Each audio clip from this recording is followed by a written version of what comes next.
Welcome and welcome back. Welcome to the first episode of the Dual Blade series, and let me say, this thing surprised me. In the clip that you will see pop on the screen now, you will see an incredible amount of damage spread over around a 40-second period. This is huge. Dual Blades is doing a lot of small hits, but coupled in with 100% crit and 99% crit on a weak spot, you are going to be outputting incredible damage.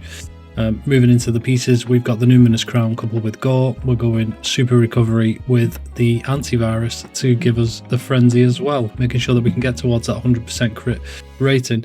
But yeah, absolutely beautiful thing. Moving into the skills, Razor Sharp goes without saying, 50% chance of no sharpness loss. The reason why we don't use Master's Touch here is so we can squeeze in 1 pip of dragon attack to push an extra 40 dragon on the Zoh Shia weapon. Critical boost and critical eye.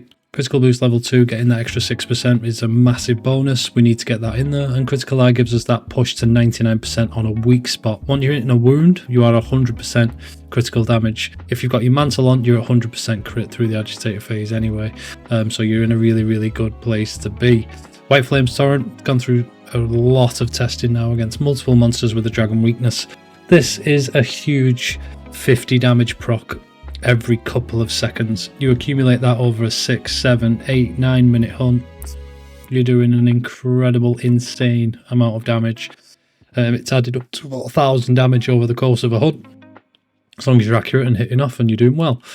And then yeah, weakness exploit level 5. It has to be in every build. I've mentioned this on all of my channel videos. It's got to be in there. It's too efficient at its job of pushing that critical hit chance as high as possible. And then agitator, flat 20 attack buff is massive, and then 15% affinity to get us close to that 100% again. Then maximum might does seem a little bit counterproductive, this, putting maximum might with a stamina draining weapon, but I've noticed throughout serious testing, taking this out of there and using things like latent power will not have the same amount of uptime that maximum might does, because once we come out of demon mode and we're regenning our stamina, or we're in a nice solid I can stand still DPS phase, maximum might is still proccing consistently throughout the fight.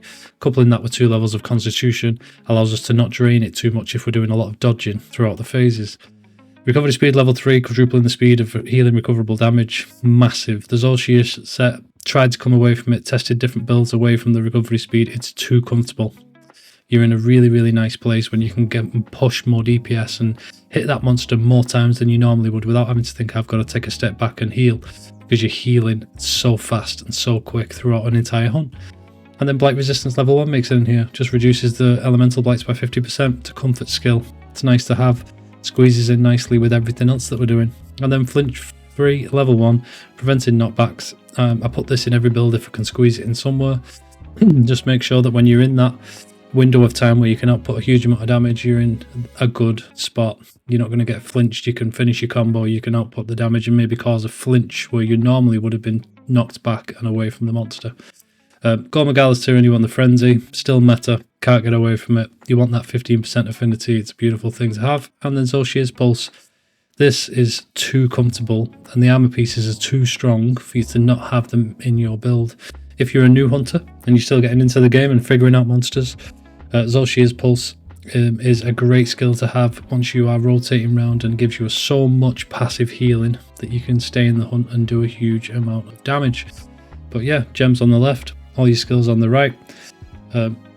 It's been an incredible time learning all of these weapons. Really enjoying Dual Blades. Haven't used Dual Blades since World, but coming back into them on this, and you'll see some of the clips throughout the video where putting out an incredible amount of damage, and it's fun. It's very anime. It's very stylish.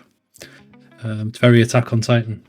But yeah, have a go at it. Let me know what you think. Any questions, feel free to drop them in the box. We are so close to 100 subscribers, I can't believe it. Thank you to everyone who stayed in the video this long. Thank you for everyone who supported the channel so far.